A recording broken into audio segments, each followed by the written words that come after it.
নমস্কাৰ, মই কিশোৰ দাস।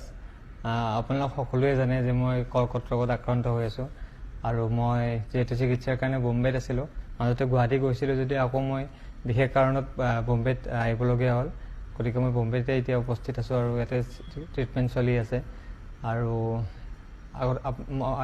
এতিয়ালৈ মই যিমানখিনি কাম কৰিছোঁ আপোনালোক সকলোৱে মৰম কৰিছে, আশীৰ্বাদ কৰিছে আৰু সেইটোলৈ মই আজি চাগে মোৰ মনোবলটো আজিলৈ বহুত ষ্ট্ৰং হৈ আছে।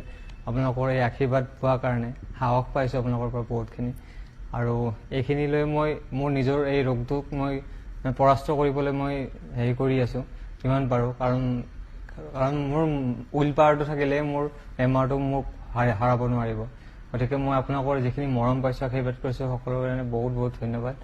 আৰু মই এই বেমাৰটো হোৱাৰ আগতে মই এখন চিনেমা কৰিছিলোঁ, মোৰ যিখন শেষ চিনেমা লাষ্ট কৰিছিলোঁ, সেই চিনেমাখনৰ নাম হৈছে দাদা তুমি দুষ্ট বৰ।